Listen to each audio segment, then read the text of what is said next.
Hi guys, good morning po mga Lodi natin dyan na lagi po nakasubaybay po sa ating YouTube channel. Kumusta po kayong lahat? It's me, Dugong Pinoy, nagbabalik po mga idol. So for to this video mga idol ay mayroon po tayong pagbibigyan po ng request, no?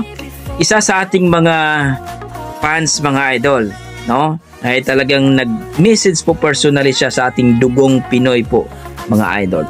Itong si Jobert Patrick Castillo mga idol. Ang sabi niya, gusto daw niya na baka pwede naman mareaksyonan ang kanyang kaibigan na si G na taga Puerto Galera. So alam niyo mga idol na talagang tayo po ay hindi po tayo isnaberong tao, no? At dito po mga idol, panoorin natin ang kanyang kaibigan na kumanta po, no? Actually hindi ko po alam ang kinanta nito, pero panoorin natin kung gaano nga ba kalupit itong kanyang kaibigan. Tara mga idol, mukhang medyo nagkainuman to mga idol So panoorin natin mga idol at magbibigay tayo ng reaction pagkatapos ng video. Tara, let's go mga idol.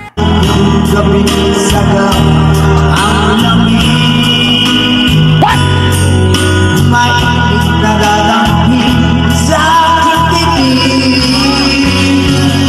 Galing.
Grabe!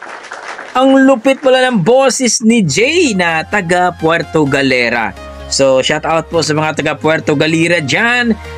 Kumusta pa kayong lahat at mega love shout out po sa inyo mga idol. I hope na sa mabuti kayong kalagayan mga idol. Palapit na po ang summer. So, thank you so much idol nating Jobert Patrick Castillo na kung saan mga idol, personal po talaga siyang nag-message sa atin, no?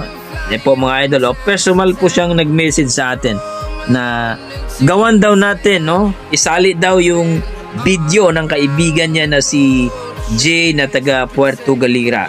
At yan po mga idol, malupit naman din talaga. Wala po ako masabi kundi Renz Birano ng Puerto Galera. Ang lupit. Lupit mga idol. Ibang-iba na. Pero mayroon lang akong napansin mga idol. Mukhang gusto ng halikan yung singer natin, yung katabi niya. Lashing na po si Kuya, no? Gusto na pong halikan ng ating singer. Nako. Oo, mag-ingat po kayo sa inuman mga idol, ha? Baka po yung kainuman nyo, halik-halikan na kayo dyan. So, pero in fairness mga idol, malupit po si Jay. So, maraming salamat po Idol Jobert sa yung video na talagang personal mong isinisin sa akin.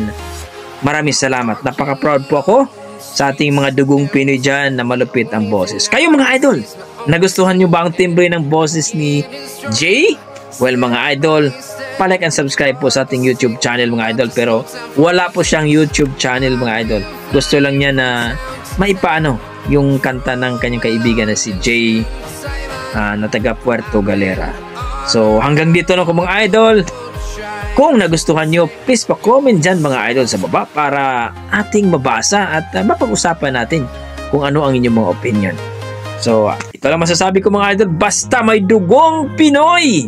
Malupit talaga sa kantahan yan. Maraming salamat.